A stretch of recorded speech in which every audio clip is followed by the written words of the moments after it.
Hi, welcome to another episode of Montana Shares, your opportunity to find out about the nonprofits that make our state so great. I'm your host, Bill Crane, and today I have Chris from the Holter. Welcome, Chris. Thank you. Good to be here. Thank you. So, let's start with the high-level view, which I always do. What does the Holter Museum do? What does the Holter do? Well, I think simply we are this amazing contemporary art museum here in Helena, Montana that I think, like we like to call the gem on the gulch, but we do so much more than just show art and on our walls. We have an amazing education department. We do a lot of outreach work in the community. We bring artists in from all over the world, really, to share what they do with others in the community. So we're, again, much more than just this contemporary art museum here in Helena. Right. So you're not the standard art museum by any means, and you're probably not the standard executive director either. Tell us a little bit about yourself. I get that a lot. Who's this bearded guy walking through the museum? What's he doing in here? But I like to think that we're, unique as far as who we are as a museum. We tend to think a little bit outside the box, maybe, because I think in today's climate we have to. We can't just be this typical museum. So, as far as myself, I am a professional artist. I came here in 2012 to be at the Archie Bray Foundation. So I'm an artist, I think, first, but I've been an administrator for a lot of years. When I came back to stay here at Helena full-time, I wanted to do something more, give back to the community. So I went back and talked to Sandra at the Holter and said, what can I do to help and stay involved and not just be in my studio? And so I helped her with education at the museum. And that grew over this past 8 months into myself moving through operations manager and then into the director position. And so there's been a lot of change for the good at the Holter. Right. So there's, most people in town that read the paper know there's been some struggles and stuff. So why don't you bring us up to date on where the Holter's at and how everything's going? Right. So that's, we've had our ups and downs, I think, at the museum, and it's been publicized, like you said. I think a lot of it's been maybe miscommunication in a lot of instances, and I think also, maybe on our part, maybe a lack of communication over the years. There's been some turnover and inconsistency in leadership, so I think for the first time, as far as I'm concerned, we have a solid team and a foundation in place to really drive the museum forward. We've got my staff is just incredible, and really without this group of people, we wouldn't have gotten through this past 8 months. So, we're in a much better position, I think, than we've ever been. And it's not just financially, but I think it's programming-wise and I think a vision for the future of what the museum's going to be. So really exciting times for us right now at the Holter. Good. So tell us a little bit about some of the changes you've implemented since you've come on board. I think, again, the first thing was, sitting down with our staff and saying and looking at morale and where we had been, for years, really. And I think my style and the way, I manage said, look, this is your museum. It's everybody's museum in the community. What are we going to do to save this and move forward? And so again, that staff just came through with, just amazing ideas and, how do we think a little bit differently than maybe what, a normal museum would. So I think we've kind of gone out and changed we're not going to change who we are as a museum. We're always going to be the Holter. We're always going to show the best in contemporary art. But I see it as how do we go back and give to the community. So we've done that through a lot of social programs. We're working with veterans. We're working with the women at the YWCA. We have an amazing after-school teen arts program called Attack.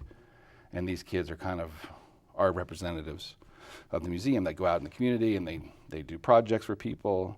So I think socially we've kind of changed, I think, our ideas of, what we are to Helena. How can we give back using our tools that we have? So I think that's been one of the biggest changes. Okay. Some people say art museums aren't relevant anymore. And I would totally disagree with that, but how would you address that? Well, I think that's a good question. I think we get that a lot. You do see museums that are closing.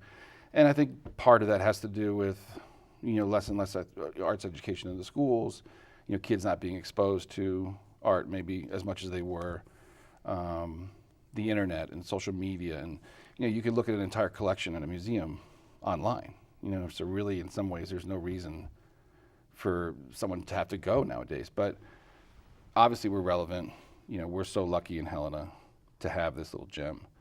To be able to go and see some of the best contemporary art in the country, if not the world. So we are very relevant. And I think by changing also, our mission, but the fact that we as a staff and an organization feel that we need to do more, with the community to not just bring them into the museum, but to help and give back. So I think that's one of our biggest changes to keep us relevant. Okay.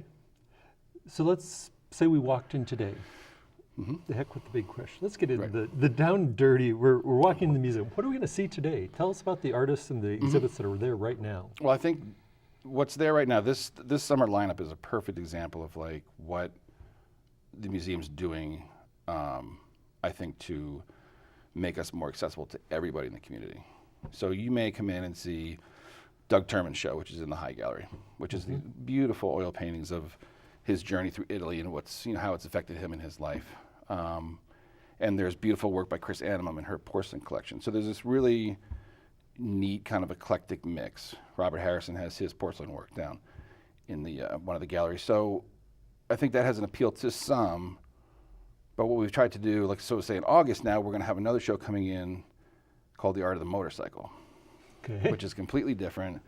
And we hope, we'll go to a different crowd, let's say, of people in Helena that might not be interested in Doug's oil paintings. Even though I think they could learn a lot and experience how beautiful they are and his journey. But we're trying to, switch up what we're showing to appeal to everybody. And so I think that's what's really exciting right now. Well, for me personally, I guess I've been in the art scene. So for me, going and seeing Doug's show was like a time capsule to see stuff from the last 10, 15 years, whatever it's been. Yeah. And in a way, it was sort of kind of interesting to go see Chris's show because I knew her when she was out at the Bray over a decade ago. Right.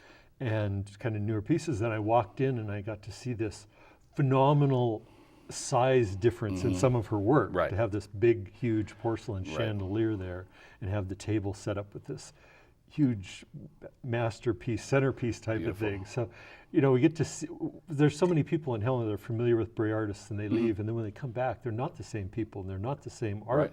True. And I think that was just phenomenal to see sort of that timeline of two different artists that are on exhibit right now. And I think it's about connections to it this summer. Doug, obviously, and Mary Lee are a huge part of our community. And it's amazing to be able to give him that opportunity to show, like you said, that 13 years of his work, and Robert Harrison's such a big part of Helena, and again, like you said, Chris coming to the Bray, just much like myself too, and being part of that family and the Holter family. So it's a summer of kind of connections, and it's really exciting. I think it's some of the best shows that we've had in there, at least in my time. So I'm really excited and proud how it looks right now, and I hope everybody comes and experiences those exhibitions right now. Right. I went out on the opening for these shows, and it happened to coincide with the first Friday of downtown, which I think is kind of worth tying into, is that you are part of the downtown, and there is this First Friday. Why don't you talk a little bit about First Friday and whatnot? Yeah, I think when I first came to the Holter, I think there was this kind of feeling like that we weren't part of downtown, which sounds crazy because we're literally half a block off the Gulch. But there was that feeling, and I don't think we didn't try hard enough to kind of be accessible on that night. We do our Corks and Canvas on First Fridays, which is a really popular class for us.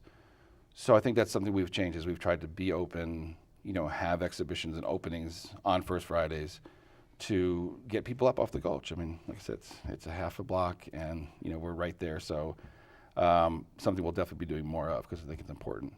I think, our Live at 5, the first few years, it was 20, 30 people, and then a few hundred people, and then a few thousand people. And I think that the First Friday is on a similar trajectory where, it was kind of quiet the first few times. Downtown's busy right now on First Friday. There's plenty of galleries, there's great artists. I agree. There's work that can be purchased for, very reasonable gift prices all the way up to big pieces of work. Absolutely. And I think we're going to, our idea is to make it a much bigger night for us and have artist demonstrations and, maybe artist talks and just, more stuff that, and maybe more classes where people can come and join in. So it's a big part of, I think, of us moving forward. Great. We're excited about it. So here's the thing, it's free. You don't have to pay to go to the Holter. You can just Absolutely. walk in the door Absolutely. and see it. So the flip side of that is, what are your greatest needs right now? Well, I mean, I think we are free, and I think a lot of people don't understand that, and, Right. and how lucky we are It to is be able huge. to be free, and you can come in and enjoy. I think our biggest need right now is support, and support can come in a lot of different ways. It's not just financial. We need people to be part of our team, and come aboard Team Holter and say, maybe I can't help financially, but I can volunteer, or I know a friend that can do this. So, it's the support. We're changing how we're operating the museum. We're opening up and communicating, and we just ask for the community support. I mean, that's really where we're at right now. Become a member, become a volunteer, come see an exhibition. Just be a part of what this amazing place is. I mean, we're so lucky to have the Holter Museum in Helena, and it's free. Come and enjoy it and use it. So that's really our need, is come support the museum. Yeah, I think that's really important. You say it isn't always financial. Just come down and look at the exhibits. Is Absolutely. supporting, because we've had Chihuly here. This is one of the world famous Right. glass artists, and Right. he's been at the Holter. And I forgot the exact name, but what I always think of is the Terracotta Warriors. I don't remember for sure what they were called. right, but right. those wonderful clay full size, well, actually bigger than full size Yeah. clay sculptures. A challenging exhibit to bring to town, and yet the Holter pulled it off. And then Chris Adams show is a perfect example of that. That's Another a big show big that show, yeah. that is generally doesn't hit small cities like Helena, and we're really lucky to have it. But that's because we've had people pull together and support us to make that happen, and we can do more. In the future, we can bring bigger exhibitions to town. We just need that help and that support to get us there. So and that's what we're working towards. Great. So any last minute thoughts you want to leave with us before we wrap it up? Well, again, I think. And I want people to not maybe look, back in the past of the Holter and what's happened and what people talk about, and and look to the future. And we're making huge changes. We're always going to be this amazing museum. And again, take advantage of it. It's here. Be a part of the Holter Museum, and it's not this hoity-toity little thing up on a hill, and that I would never go into. There's things in there that appeal to everybody in all age groups, and so I think. Again, it's a gem on the Gulch, and take advantage of it. So, and I hate to not close on that, because it is a gem on the Gulch, Yeah. but something we didn't even talk about really, and we have the time to do this. Sure.